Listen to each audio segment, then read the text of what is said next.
ಚಳಿಗಾಲದಲ್ಲಿ ಟೀ ಟೈಮ್ಗೆ ಅಥವಾ ಡಿನ್ನರ್ಗೆ ಏನಾದರೂ ಬಿಸಿ ಬಿಸಿಯಾಗಿ ತಿಂದರೆ ಚೆನ್ನಾಗಿರುತ್ತೆ.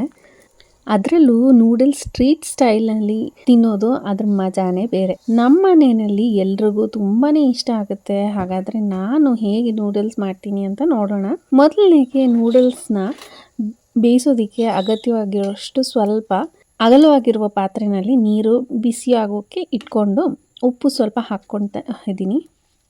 ನೀರು ಕುದಿಯೋಕ್ಕೆ ಬಂದಾಗ ನೂಡಲ್ಸ್ ಹಾಕ್ಕೊಂಡು ಬೇಯೋದಕ್ಕೆ ಬಿಡೋಣ. ನೂಡಲ್ಸ್ ತುಂಬ ಜಾಸ್ತಿ ಬೇಯಿಸಲೂಬಾರ್ದು, ಹಾಗೆ ಕಡಿಮೆ ಕೂಡ ಬೇಯಿಸಬಾರ್ದು. ಈ ಸ್ಟೆಪ್ ಮಾತ್ರ ಸ್ವಲ್ಪ ನೀವು ಗಮನ ಇಟ್ಕೊಂಡು ನೋಡ್ಕೋಬೇಕಾಗುತ್ತೆ.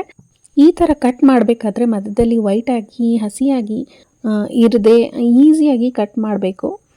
ಅಲ್ಲದೆ ಇದು ನಿಮಗೆ ಅಷ್ಟಾಗಿ ಅರ್ಥ ಆಗಲಿಲ್ಲ ಅಂದರೆ ಜಸ್ಟ್ ಒಂದು ನೂಡಲ್ನ ತೊಗೊಂಡು ಬಾಯಲ್ಲಿ ಹಾಕ್ಕೊಂಡು ತಿಂದು ನೋಡಿ, ಆಗ ಗೊತ್ತಾಗೋಗುತ್ತೆ. ಇದು ಆದಮೇಲೆ ನೀರು ಬಸಿದ್ಕೊಂಡು ತಣ್ಣೀರಲ್ಲಿ ಹಾಕಿ ತೆಗೆದುಬಿಡಿ. ನೀರೆಲ್ಲ ಹೋದ್ಮೇಲೆ ಒಂದು ಪ್ಲೇಟ್ನಲ್ಲಿ ಅಗಲವಾಗಿ ಹರಡಿ ಇಟ್ಕೊಳ್ಳಿ. ಈಗ ಒಗ್ಗರಣೆ ಮಾಡ್ಕೊಳ್ಳೋಕ್ಕೆ ಒಂದು ಕಡಾಯಿ ಇಟ್ಕೊಂಡು ಎಣ್ಣೆ ಹಾಕಿ ಸ್ವಲ್ಪ ಬಿಸಿ ಆದಮೇಲೆ ಹೆಚ್ಕೊಂಡಿರೋ ಬೆಳ್ಳುಳ್ಳಿ ಹಾಕ್ಕೊಂಡು ಸ್ವಲ್ಪ ಕಲರ್ ಚೇಂಜ್ ಆಗೋವರೆಗೂ ಹುರ್ಕೋಬೇಕಾಗುತ್ತೆ. ಉದ್ದಕ್ಕೆ ಹೆಚ್ಕೊಂಡಿರೋ ಕ್ಯಾರೆಟು ಹಾಕ್ಕೊಂಡು ಅದನ್ನು ಕೂಡ ಹುರ್ಕೋತಾ ಇದ್ದೀನಿ.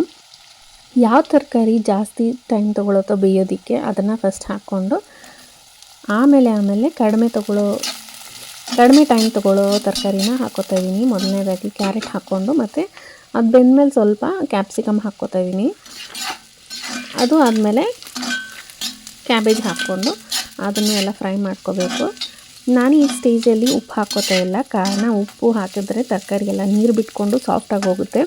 ನಮಗೆ ತರಕಾರಿ ಕ್ರಂಚಿಯಾಗಿರಬೇಕು, ಹಾಗಾಗಿ ನಮಗೆ ಸಾಫ್ಟಾಗಿರೋದು ಬೇಕಾಗಿಲ್ಲ. ತರಕಾರಿ ಎಲ್ಲ ಫ್ರೈ ಆದಮೇಲೆ ನೂಡಲ್ಸ್ ಹಾಕ್ಕೊಂಡು ನಿಮಗೆ ಸೋಯಾ ಸಾಸ್ ಎಷ್ಟು ಬೇಕೋ ಅಷ್ಟು ಹಾಕ್ಕೊಂಡು ವೆನಿಗರು, ರೆಡ್ ಚಿಲ್ಲಿ ಸಾಸು ಎಲ್ಲನೂ ಹಾಕ್ಕೊಂಡು ಮತ್ತು ಪೆಪ್ಪರ್ ಪೌಡರು ಖಾರಕ್ಕೆ ಎಷ್ಟು ಬೇಕೋ ಅಷ್ಟು ಕೂಡ ಹಾಕ್ಕೊಂಡು ಉಪ್ಪು ಕೂಡ ಹಾಕ್ಕೊಂಡು ಎಲ್ಲ ಮಿಕ್ಸ್ ಮಾಡ್ಕೋಬೇಕು ಚೆನ್ನಾಗಿ. ನಾನಿಲ್ಲಿ ಟಾಂಗ್ಸ್ನಲ್ಲಿ ಮಿಕ್ಸ್ ಮಾಡ್ಕೋತಾ ಇದ್ದೀನಿ, ಅದೇ ನನಗೆ ಸುಲಭ ಅನಿಸುತ್ತೆ. ನೀವು ಬೇಕಂದರೆ 2 ಫೋರ್ಕ್ನ ಕೂಡ ಇಟ್ಕೊಂಡು ಮಿಕ್ಸ್ ಮಾಡ್ಕೊಳ್ಳಿ. ಎಲ್ಲ ಮಿಕ್ಸ್ ಮಾಡ್ಕೊಂಡ್ಮೇಲೆ ನೀವು ಟೇಸ್ಟ್ ನೋಡ್ಕೊಳ್ಳಿ. ಉಪ್ಪು ಸ್ವಲ್ಪ ನೋಡಿಕೊಂಡೇ ಹಾಕ್ಕೊಳ್ಳಿ, ಯಾಕಂದರೆ ಎಲ್ಲ ಸಾಸಸಲ್ಲೂ ಉಪ್ಪಿರೋದ್ರಿಂದ ಉಪ್ಪನ್ನ ಸ್ವಲ್ಪ ಕಡಿಮೆನೇ ಹಾಕ್ಕೊಳ್ಳೋದು ಒಳ್ಳೆಯದು. ಈಗ ಟೇಸ್ಟ್ ನೋಡಿದಾಗ ನಿಮಗೇನಾದರೂ ಹೆಚ್ಚು ಕಮ್ಮಿ ಖಾರ ಬೇಕಾಗಿದ್ದರೆ ಪೆಪ್ಪರ್ ಪೌಡ್ರ್ ಇನ್ನೊಂದು ಸ್ವಲ್ಪ ಹಾಕ್ಕೊಳ್ಳಿ. ಇಲ್ಲ ಸಾಸಸ್ ಆದರೂ ಕಡಿಮೆ ಇದ್ದರೆ ಅದನ್ನು ಕೂಡ ಇವಾಗ ಹಾಕ್ಕೊಂಡು ಸ್ವಲ್ಪ ಮಿಕ್ಸ್ ಮಾಡಿಕೊಂಡ್ರೆ ನೂಡಲ್ಸು ಸ್ಟ್ರೀಟ್ ಸ್ಟೈಲಲ್ಲಿರೋಂಥನೇ ನೂಡಲ್ಸು ರೆಡಿ ಆಗೋಗ್ಬಿಡುತ್ತೆ. ಬಿಸಿ ಬಿಸಿಯಾಗಿ ತಿನ್ನಿ, ತುಂಬಾ ಟೇಸ್ಟಿಯಾಗಿರುತ್ತೆ, ತುಂಬಾ ಸುಲಭ ಕೂಡ. ಕೊನೆಯಲ್ಲಿ ಬೇಕಾದರೆ ನೀವು ಸ್ಪ್ರಿಂಗ್ ಆನಿಯನ್ ಸಣ್ಣದಾಗಿ ಹಚ್ಚಿ ಅದನ್ನು ಬೇಕಾದರೂ ಹಾಕ್ಕೊಳ್ಳಿ, ಇಲ್ಲಾಂದರೆ ಕೊತ್ತಂಬರಿ ಸೊಪ್ಪು ಬೇಕಾದರೂ ಸಣ್ಣಕ್ಕೆ ಹಚ್ಚಿ ಹಾಕ್ಕೊಳ್ಳಿ, ತುಂಬಾ ಚೆನ್ನಾಗಿರುತ್ತೆ. ನನ್ನ ಹತ್ರ ಇರಲಿಲ್ಲ, ಹಾಗಾಗಿ ನಾನು ಹಾಕ್ತಾಯಿಲ್ಲ. ಹಾಗೆ ಕೂಡ ತಿನ್ಬೋದು, ಚೆನ್ನಾಗೇ ಇರುತ್ತೆ. ಸೊ ರೆಸಿಪಿ ಇಷ್ಟ ಆಗಿದ್ದಲ್ಲಿ ಖಂಡಿತ ಒಂದು ಲೈಕ್ ಮಾಡಿ, ಸಬ್ಸ್ಕ್ರೈಬ್ ಮಾಡಿ, ಶೇರ್ ಮಾಡಿ.